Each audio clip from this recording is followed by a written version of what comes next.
Good afternoon, good morning, or good evening, whenever you see this. This is Scott Churchson, Rob Stats, Obie Spencer, and JD Walker, and this is the Sports Den. Welcome to Spangler Sports World Network on Zingo TV, channel 250.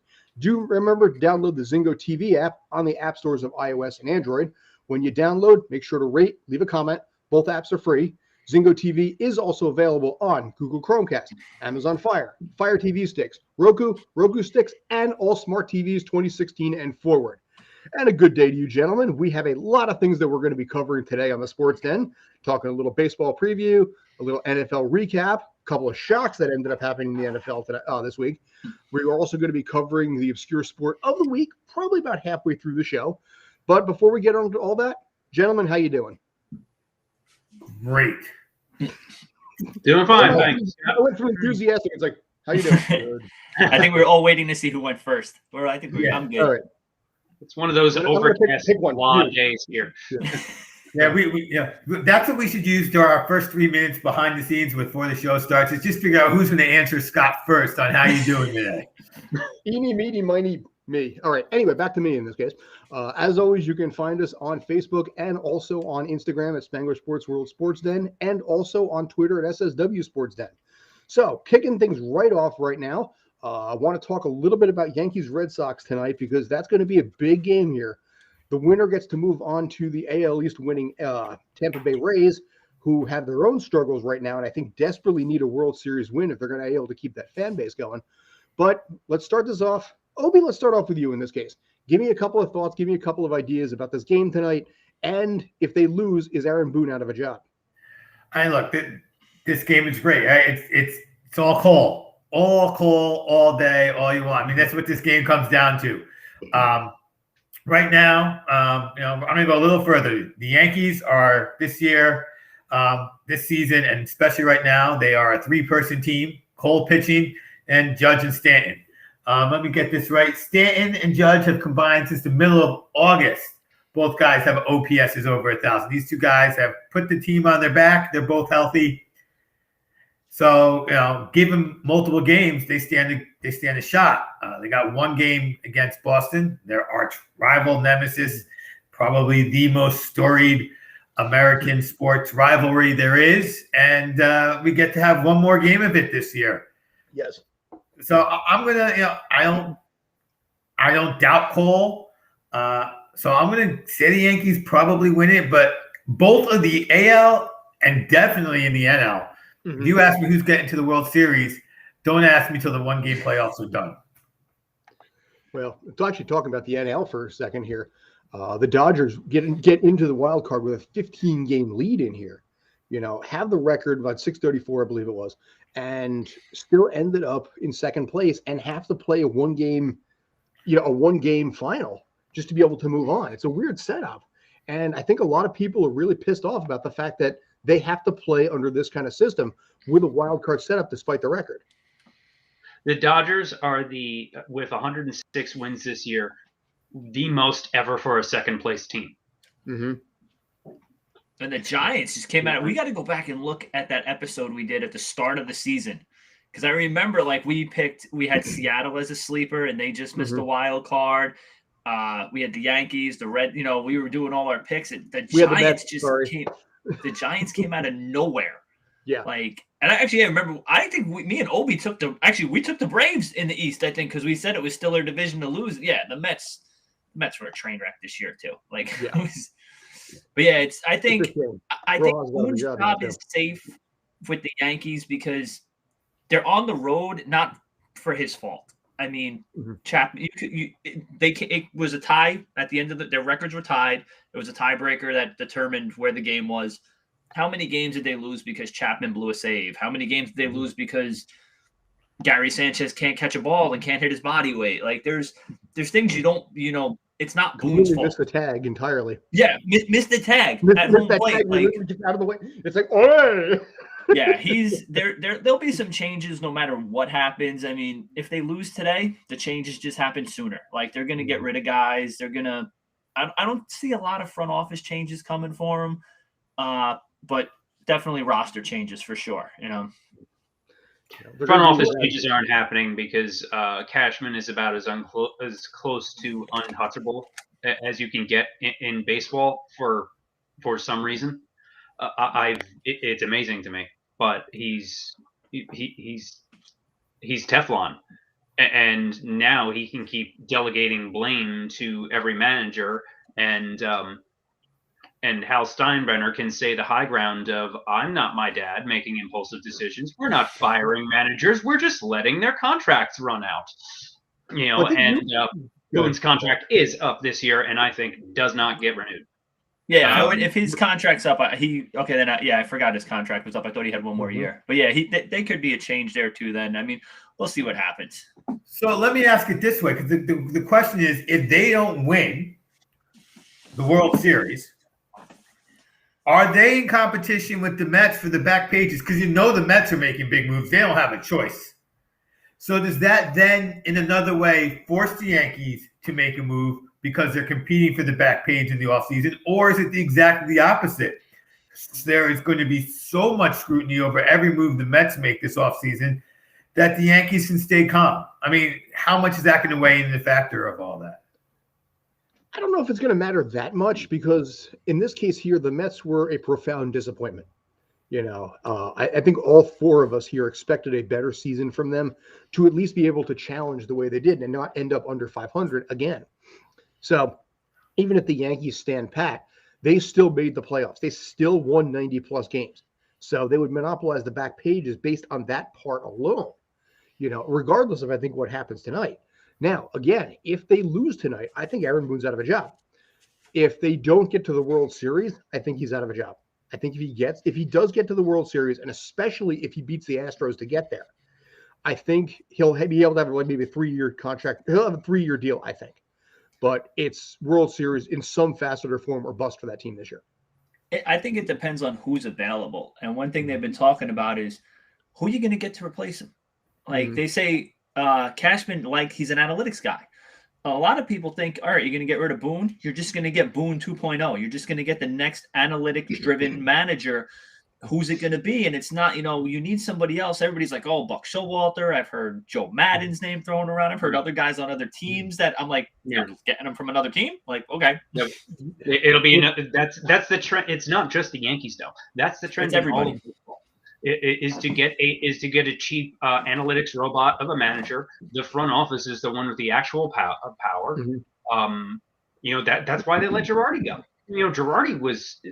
Everybody talks about Girardi like he was this kind of dinosaur, but he was a bit of an analytics guy too. Everybody's been dumping on him for his binder of bullpen matchups for years. Yet the real reason was because he wasn't winning World Series or even getting to the World Series anymore. And you could let him go and replace him with a cheap robot like Aaron Boone for a third of the price. I believe the cycle repeats itself here. And that's where I think the problem was with Girardi, is that he was too independent of a thinker. And as a result, clashed with, that's a big reason why I think they ended up going with Aaron Boone versus, say, Don Mattingly.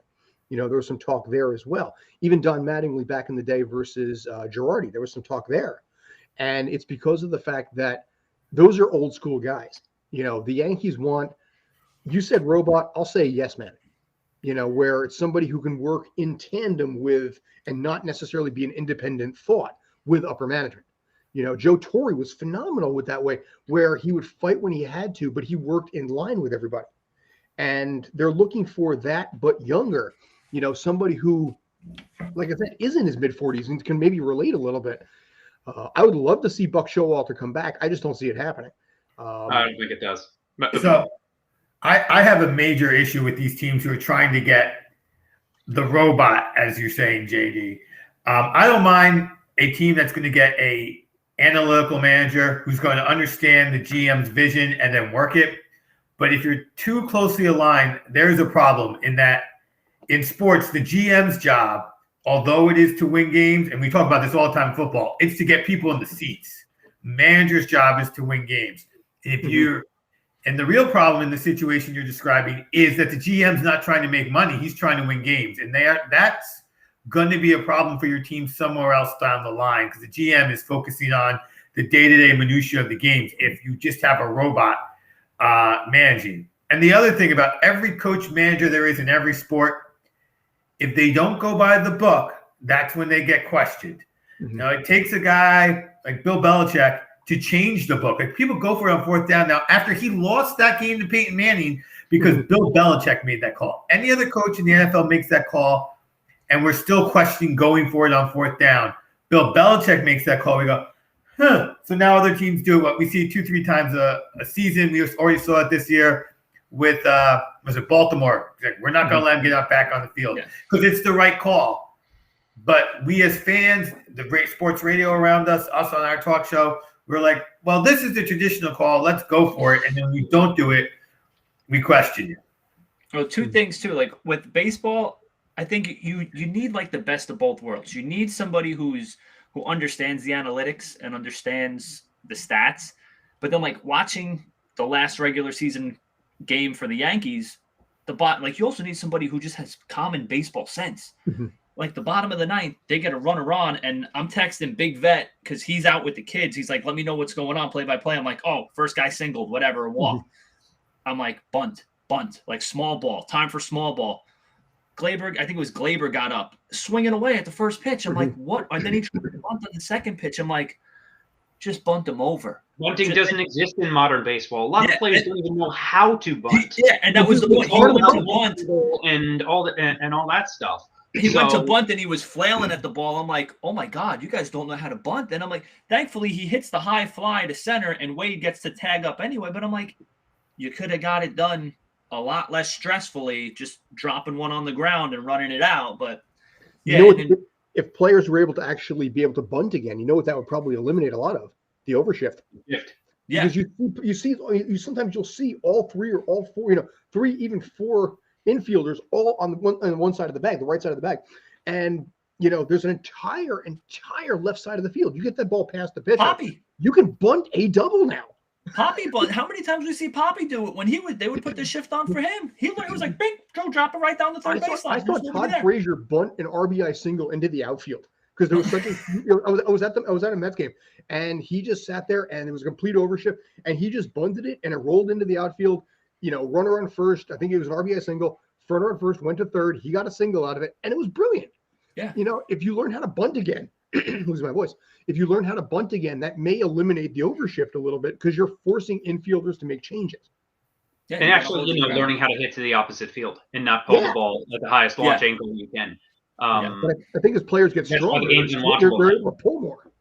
And with all that, and tonight's game will still be 5 hours long. Nobody outside of Boston, New York will care. Yeah, because I'm as a non-Yankee fan.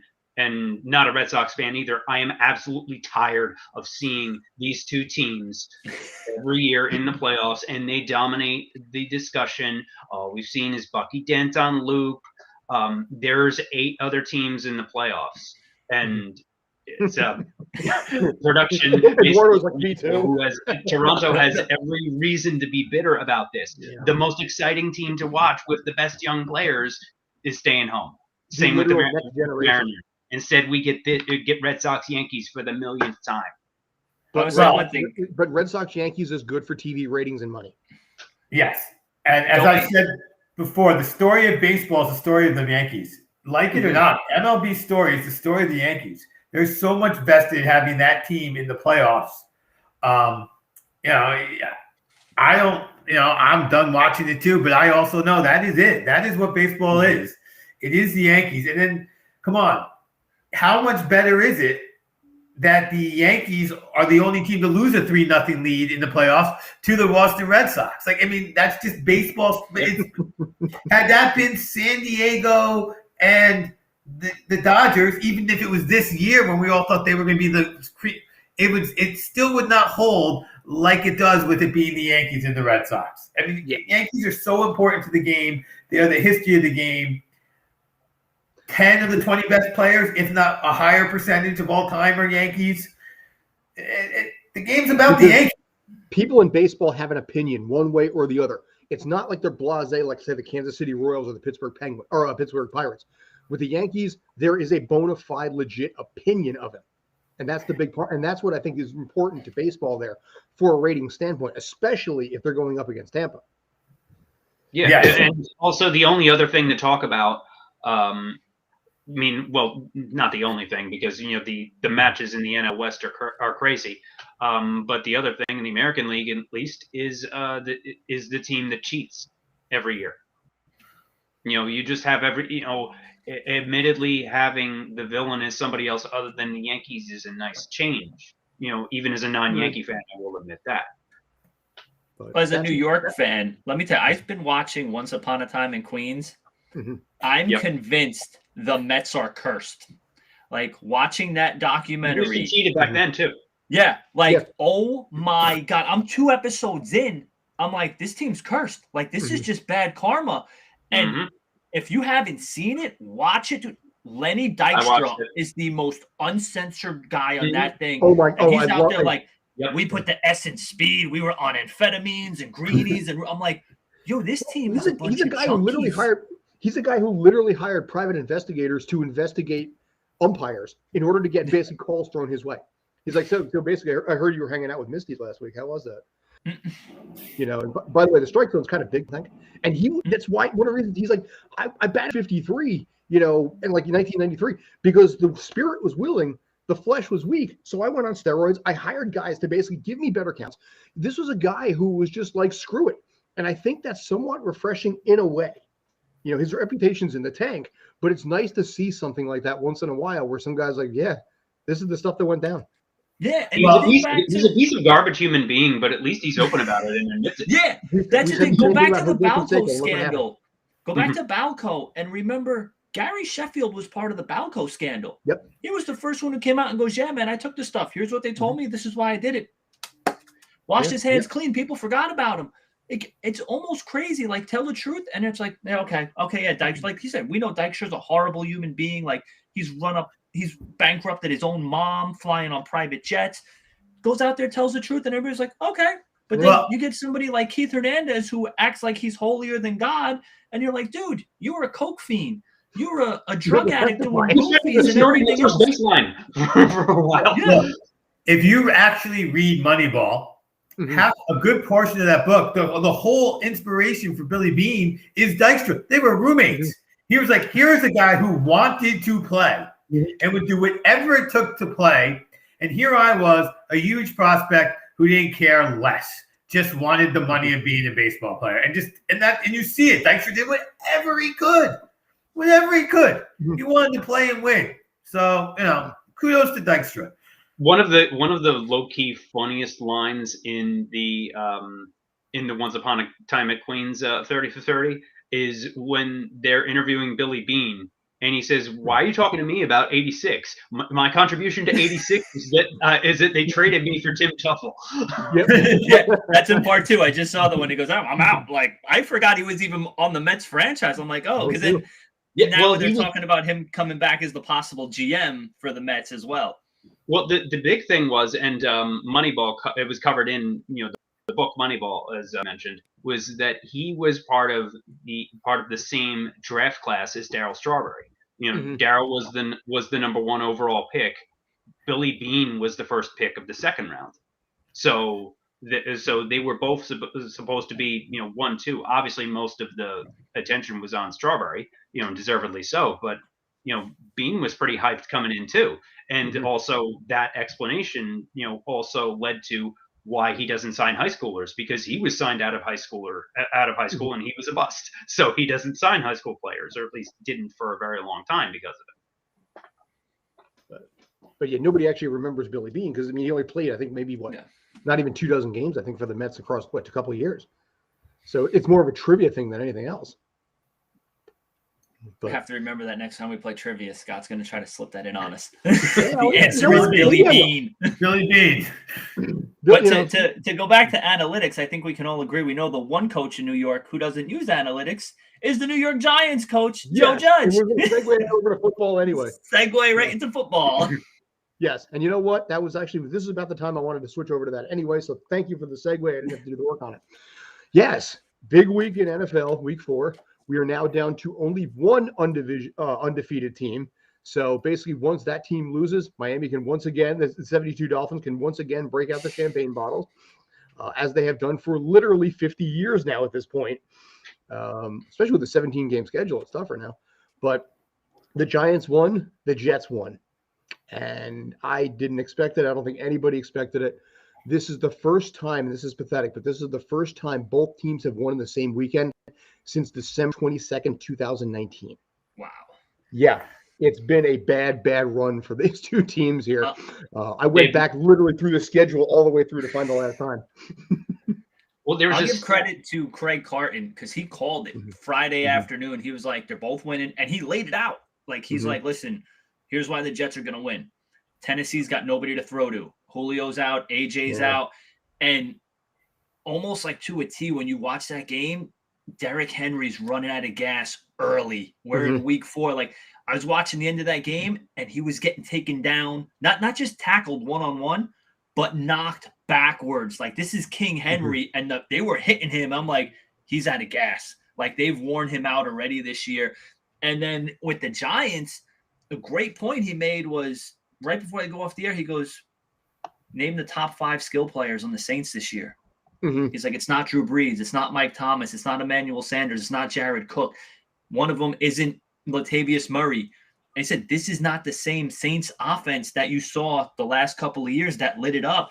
And I think they got lucky in week 1, but I think the Giants exposed the Saints for who they really are. And I think a lot of people wrote them off too. And with the one thing I took from the Giant game that I think was extremely overlooked, especially at the end, was Saquon got his pop back. Like, all of a sudden he had that swagger and he was moving the pile and he wasn't necessarily running. Like, he seemed like he started to get comfortable on that knee, whereas the first 3 weeks he was kind of tiptoeing and dancing and getting pushed around. So we'll see if it carries over or if it was just a little bit of an adrenaline rush after a big play touchdown that he got.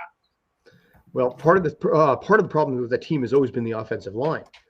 So Daniel Jones, I don't know what the stats are now, but coming into that game against the Saints, Daniel Jones has a 67% completion percentage inside the pocket, but only 33% outside of it. So if he doesn't have to scramble, unless he chooses to, unless, as a running quarterback, but if he doesn't have to scramble, his statistics are much, much better. They protected him on Sunday, and that allowed him, and of course Saquon as well, to be able to work the offense the way they wanted to. I mean, Daniel Jones had career numbers the other night, and it was an impressive run. Yeah, so let's stop talking about 2 bad teams that won. And let's look at what's going on in the AFC West. All right. I mean, because that is right. Because you said only one more team has to lose, and the reality is that team is the Denver Broncos, which is Arizona,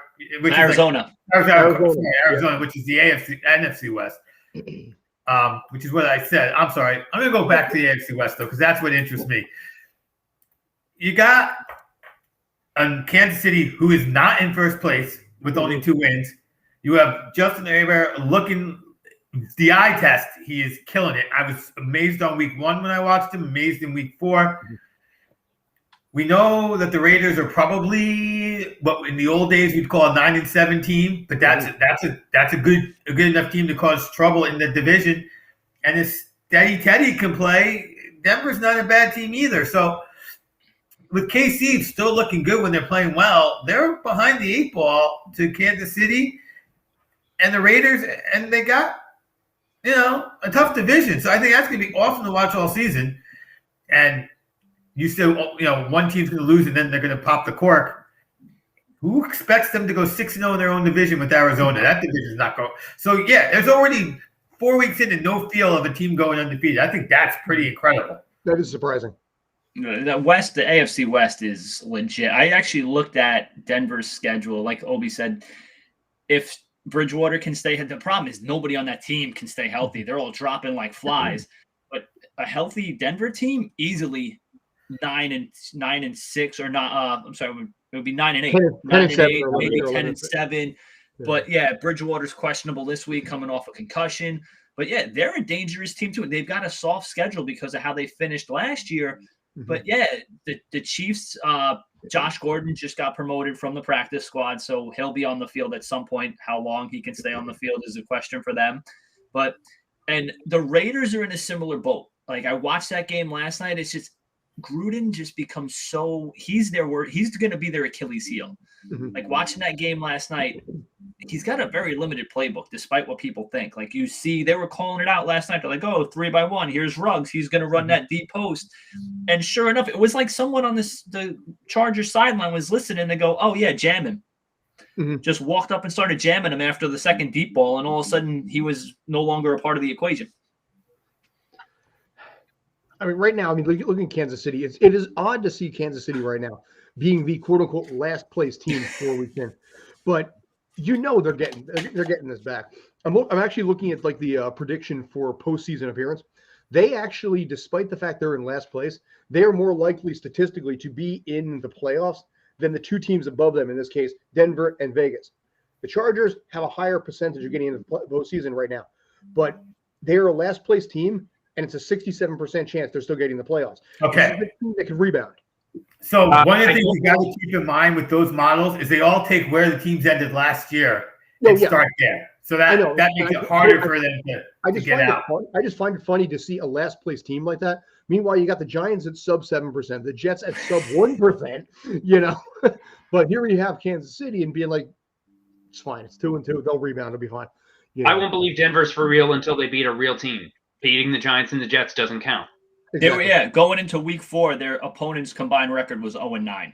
So, nobody was surprised that they got spanked by Baltimore. And like Obie said, Justin Herbert is the real deal. And I said it during the 2020 draft when Miami had the pick before the Chargers. I was like, take a lineman, let the Chargers figure it out. Take a lineman, let the Chargers figure out the quarterback thing. They took Tua, and the Chargers took Herbert, and then I've known since I saw Herbert that first week when he got thrown into the fire against Kansas City. I'm like, this is the guy. This is the guy we should have taken.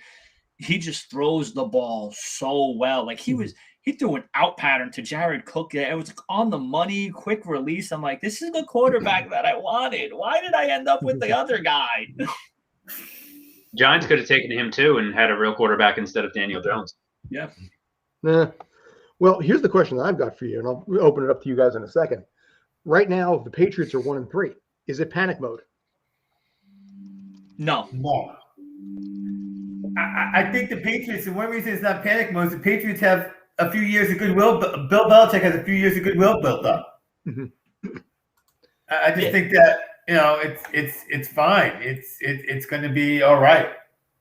Also, I don't think their expectations aren't playoffs or Super Bowl this year with a rookie quarterback. Yeah, I'm still also they still play in the AFC. Yeah, they're still going to have 4 wins most likely. They have 4 guaranteed wins. So they'll finish at least 5-12. Yeah, they can still manage to split with Buffalo. I think I'm still not really sure what to make of Buffalo this year. I mean, yes, they're all a good start, but and they smashed Houston in the 40-0 this week. So more than double. While I do think it is still Buffalo's divisional lose, the Patriots are still the Patriots, and they're not the Patriots of old, but they are still going to make some noise. Like when people here talk about the young quarterbacks in New York with Zach Wilson and Daniel Jones, they always talk about progress. Mac Jones is showing progress on whether it be every week or every other week. Like he looked really good Sunday night, and you're like, okay, we understand why you guys took him. He can manage a game. He can hand the ball off. He makes good choices on the throw, and they put a good team around him. Like we knew what they were doing when they went and got Jonnu Smith and Hunter Henry. It was going to be a 2 tight end, run the ball, play action type of offense. He's going to have the opportunity to develop up there. And I said, like Obie said, the expectations aren't Super Bowl this year for them. It's develop, build time. They're going to go out and they're going to find him a prime, a big receiver or something. They're going to fill in. They're going to do what they do. They're going to do it the Patriot way. And in 2 or 3 years, then they'll have expectations of getting back to the Super Bowl and win another championship. But in this case here, next year, Bill Belichick's going to be 70. How many years do you think he has left? Yeah, it's true. That's a different question. I mean, that's up to that. The window might close on Bill Belichick, and that would hurt. But the way you originally worded the question was, is it panic mode? And it's not, because Belichick has bought the time. Now, Belichick's he starts to panic because he's like, I'm going to have to retire early. That's a different story. And we know what phone call he's going to make if that's how he feels. And that's hello, Green Bay. If Belichick is panicking, he will call Green Bay. Otherwise, that's the perfect care. Take this young quarterback who I've already proved is developing well. Give me your problem child in Aaron Rodgers. And here's a draft pick or two to go along with it. And Aaron Rodgers, good luck with these with N'Keal Harry. I mean, here's what you got. Good luck. I think both of you guys were like. I don't see Aaron Rodgers and Belichick playing well together. I mean, he's had issues with Green Bay management that do not have nearly the ego that Belichick does, deservedly so with Belichick's track record. I do not see a Rodgers-Belichick pairing working well for either side. I see them making the call to their call. I think would be to Atlanta if it was panic mode. I think they would and it would be a less expensive phone call in the long run. It would be less expensive. I don't think Kraft would allow a Rodgers phone call with the price it would take too. I think Kraft might actually overrule Belichick. Yeah, because what they're asking for, and he's old. Like they're like, give us multiple first-round picks. You could call Atlanta and be like, we'll give you a second, and they'll probably just to take the cap hit. They'll be like, yeah, we'll take whatever we can get. Because I'm waiting.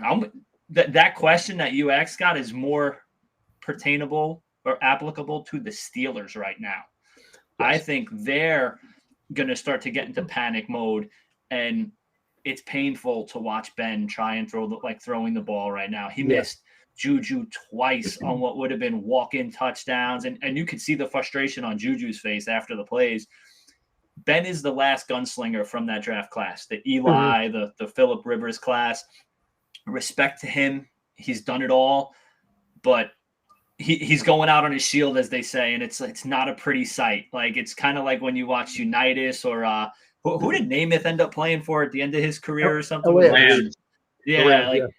It's just not. I mean, at least he's with the Steelers, but it's painful, and they have no line. Like you just back there, you're a sitting duck. It's like, I've actually just because the Jets and Giants both played Atlanta, or the Jets are playing them this week, but I got to watch the other Atlanta game the week before, and Matt Ryan still got some zip on it. I'm like, he would be an upgrade for them, and I think it's just that if he's willing to restructure his contract, they can ship him out, and he can have a shot at winning another championship somewhere else.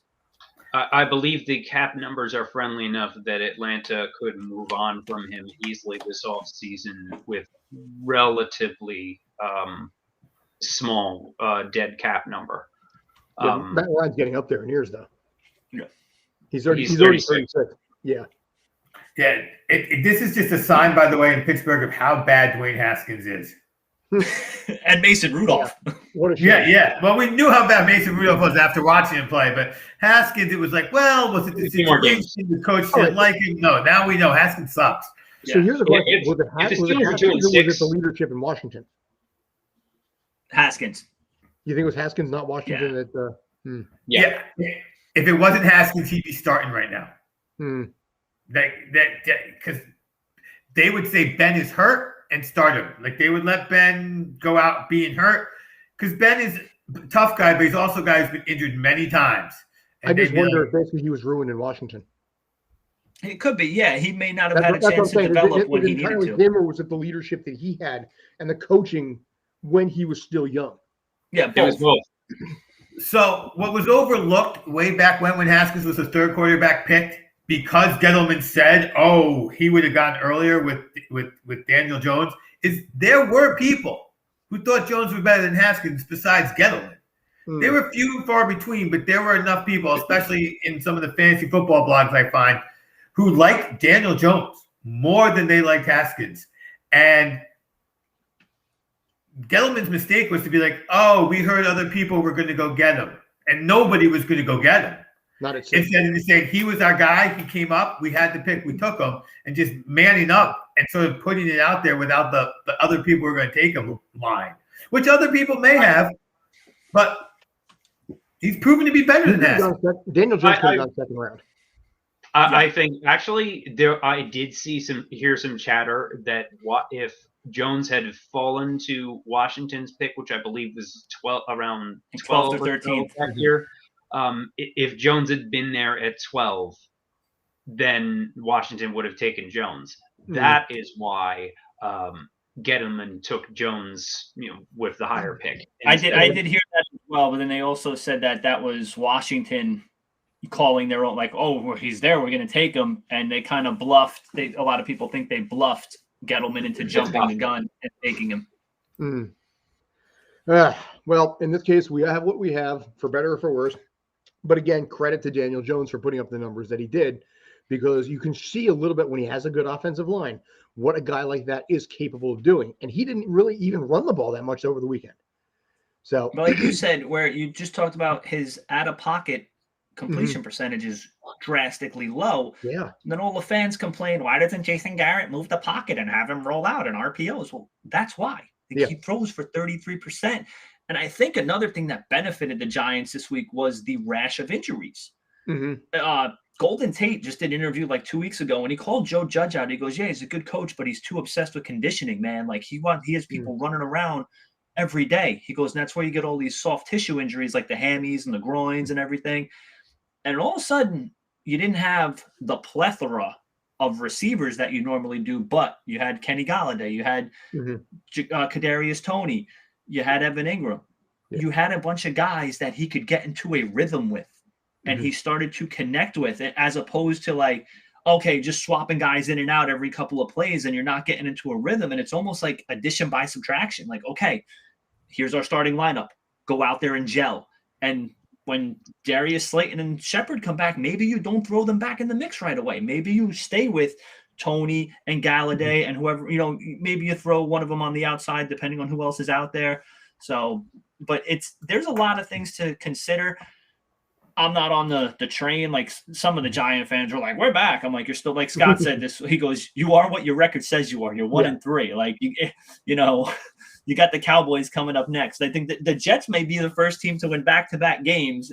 They may actually end up winning just as many games out of the country as they do in the country this year. So yeah, they got London this weekend.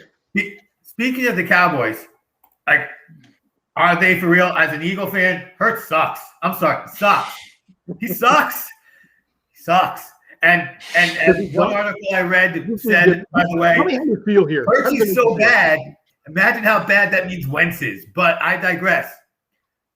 Dak doesn't. Dak is a very good quarterback. I mean, the Cowboys with a healthy Dak going to walk away with the East. I mean, that's what it looks like from where I'm sitting. Yeah, I think so. Yeah, he stays healthy. And watching him that one game a couple weeks ago, they talked about how I'm playing smarter.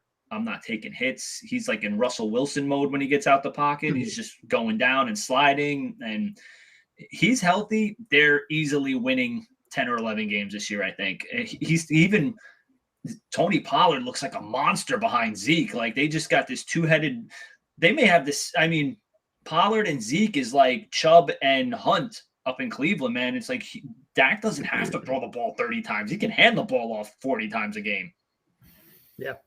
So, all right. So we actually have about a little under 20 minutes left, maybe 15 to 17 minutes left.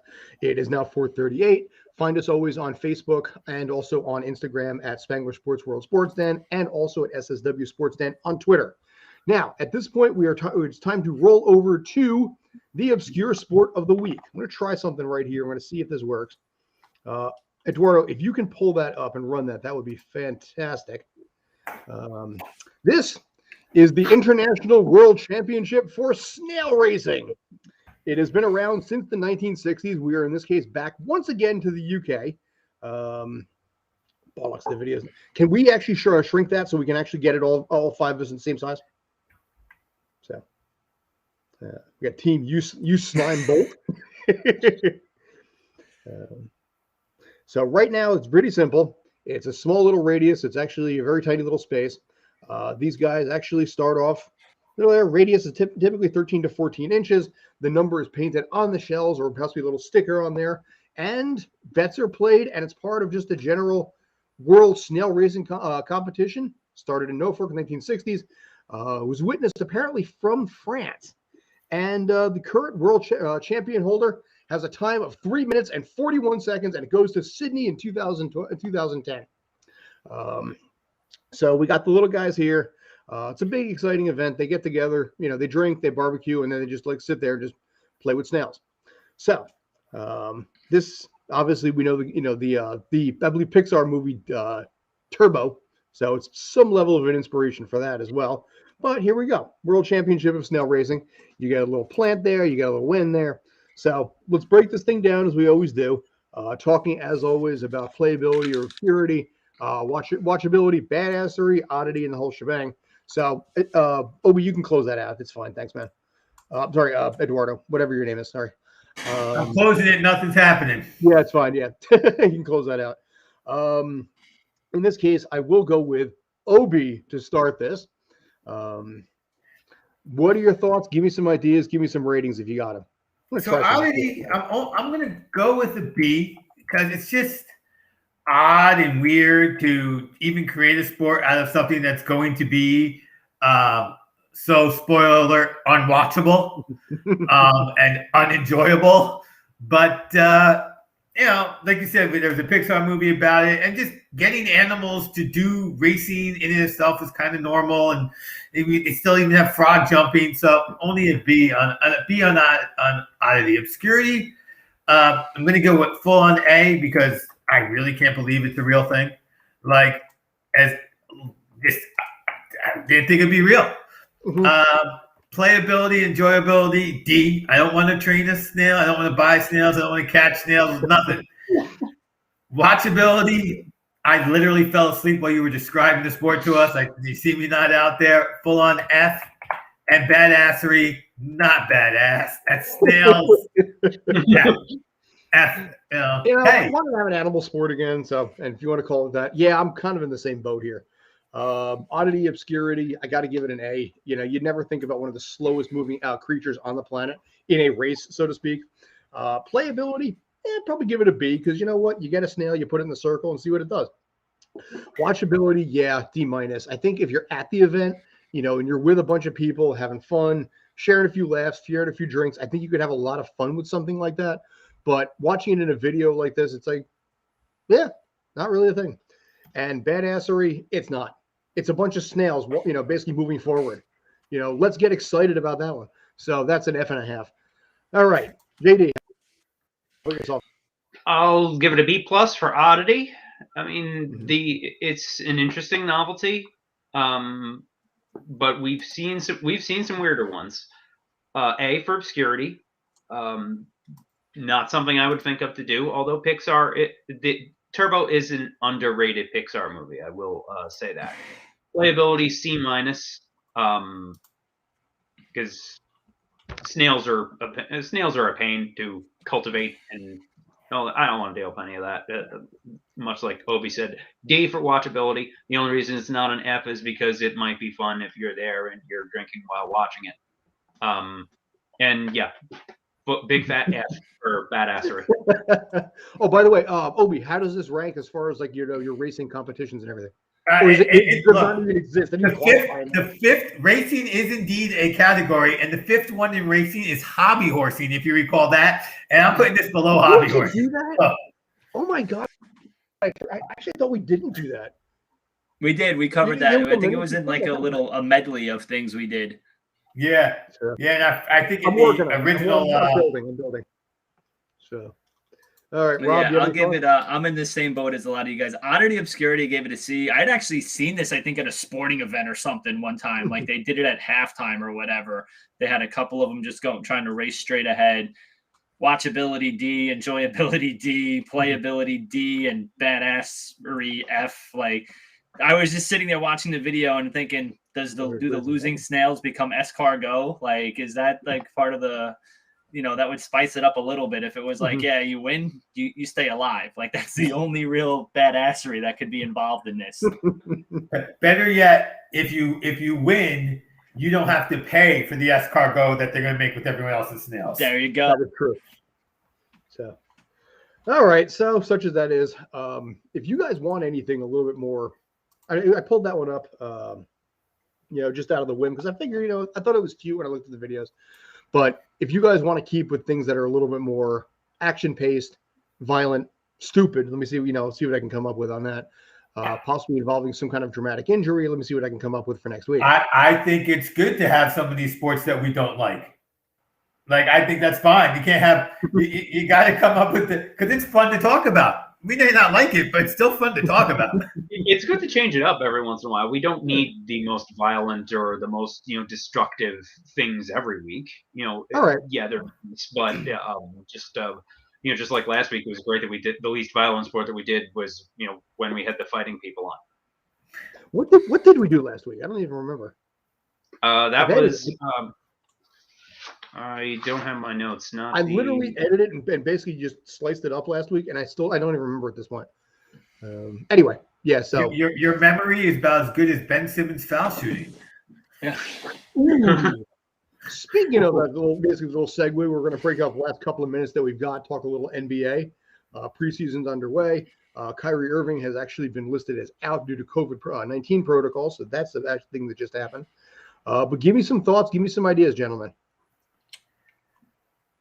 I think it's Obie said, it's the big topic so far has been, like both of you said, is Ben Simmons. Where's he going to go, if anywhere? I mean, what are they going to get for him? And the dude you're not going to get a lot for him. Like, he's a point guard who can't shoot. Like, he can't shoot to save his life. Like, you're not, they're going to have to just dump him and settle for like a couple of crappy draft picks or some bench players. And Kyrie, and who's the other one? Is it Wiggins out in Golden State? Like, you got guys who. What? Wiggins did get his shot. Yes. Oh, he did. Okay, yeah. It's and he had a long post of why he reluctantly got it, and I could give him. Yeah, it's probably it's called half of his salary at the very least is why he got it, because Kyrie and the shaman thing is hysterical over here. It's just like, oh, I'm not doing it. I'm like, this dude is. It's what we talked about it on other episodes, like just the mental health, whatever's going on with that boy. Like, he needs more than a shaman. Like, it's just there's a recurring theme everywhere he goes. There's an issue. There's a problem. If I'm the Nets, I'm not too worried because you played most of the year without him last year. You still got KD. You still got Harden. You got all those other guys that you went. And we kind of joked about it, why they kept going out and getting more and more superstars, because you never knew when the big three were going to be around. So, but I do know it'll be interesting to see with the Raptors too. I know they're trying to, capture lightning in a bottle again without what's his name? Who's in the Clippers right now? Why am I drawing a blank on his name? Leonard. Kawhi, yeah. There we go. I mean, for me, it's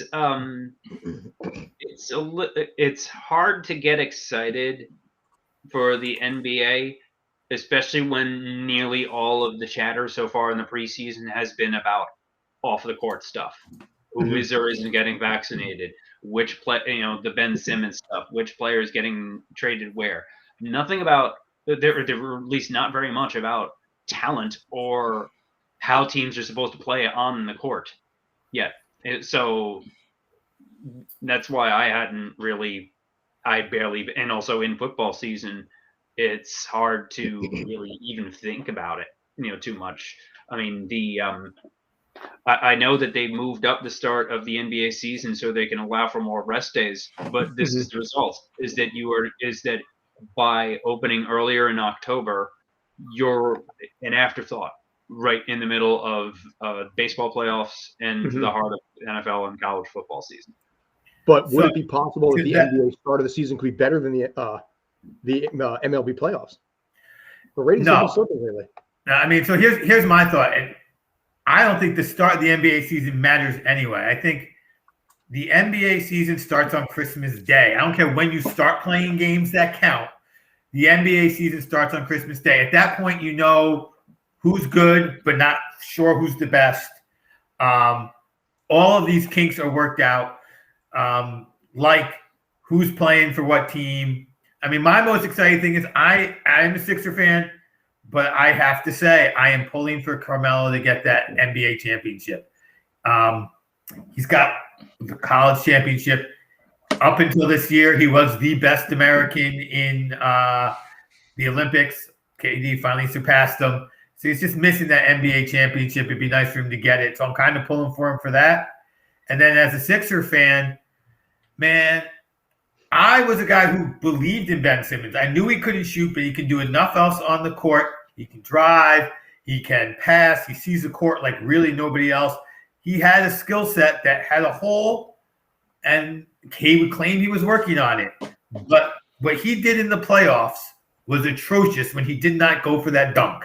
It's the one game I got to watch all year with my father, and the two of us, our chins are on the ground. That was it. I was done with Ben Simmons. It was a situation because of Green's injury. They couldn't even keep him in the game. They had to pull him in and out with the son-in-law. It was just a mess. And then he did everything in his power to drive his own value down. It was so weird because this was a team that said, okay, we're done with you. We'd like to get rid of you. And he said, I don't want to be here. And then he did everything. It's like when you see these couples who are getting divorced, and instead of just going, they both hate each other, and instead of getting divorced and ending it, they spend the next 2 years fighting through the lawyers. Like, and you're listening to the one person, and you're like, you don't need that car. Just give him the car and get done with it if you hate him so much. And that's what's going on here. It's driving me crazy. But you're right. He's made his value to be the equivalent of me. Like, nobody wants him. Yeah. He's as crazy as Kyrie. Yeah. And I put that in air quotes. And the Kardashian curse. What? The Kardashian curse. No Was he with one of them? Who dates any Kardashian or Jenner has a productive career afterwards. That's right. He was one of the Jenner sisters, right? Wait, didn't Bush win his Super Bowl post Kardashian? Yes, after he left them. After they get better after they leave. James Harden became an MVP after I don't know if it was Chloe or I think it was Chloe. He was they all went together. They're all useless. Oh, and who would have thought that giving 100? But also the Sixers are at fault here too because they brought this upon themselves. Who would have thought that it was a bad idea to hand $170 million to somebody who can't hit a jump shot? And or a free throw. Half the time. Or a free throw. And also there was a great Inquirer column that I saw recently. I forget the writer, but it compared Carson Wentz and Ben Simmons brilliantly. Magnificent piece. They're both selfish. They don't care anything about their teammates or their cities or the management. They were coddled by their respective teams because of their fragile egos, and it still blew up in their face. And they tanked their own trade value on the way out as one last one last insult to the organizations that mortgaged their futures for them. Yeah, and I just saw it was the comments he made. Like, he was upset because they didn't build a franchise around him. They decided to build a franchise around Joel Embiid. I'm like, yeah, because he was the more productive one. They're like, Embiid's actually good. The stretch five. They're like, oh, they wanted to build around a stretch five. And then Embiid, who had taken the high road most of the time, was like, finally, that was like the last straw. He's like, screw him. Like, and he was just done with him. And Embiid just like fired back finally. I was like, yeah, just let him go, man. He's like, how do you look at if you're Ben Simmons, how do you look at your stats and your performance and think you're good? Because you're not. Like, you're really not. He's good. He's not as great as he thinks he is. All right. So we got to start wrapping this up at this point. By the way, respect to Paul Gasol, who just announced that he's going to be retiring. So 41 years old, 17-year career, 2 NBA championships. Respect to the dude. So is Mark still playing? I think he still is. Yeah. But Paul's 41 years old, which really starts to date all of us in this case. You know, when players start retiring and they're years younger than you are, you know, you're getting up there in years. But anyway, we got to wrap this up. Thank you to, as always, Mr. JD Walker, Mr. Rob Stats, and Mr. Obie Spencer. This is the Sports Den. Mark is playing in Spain. Thank you very much, Eduardo. Yes. One more time, you can always find us on Instagram and also on Facebook at Spanglish Sports World Sports Den, and also on Twitter at SSW Sports Den. This show is available on Zingo TV throughout the world. So if you have an internet connection, you can have our show. So on behalf of, again, one more time, Mr. Obie Spencer, Mr. Rob Stats, and Mr. JD Walker, I am Mr. Scott Churchson. Have a great night. Be awesome.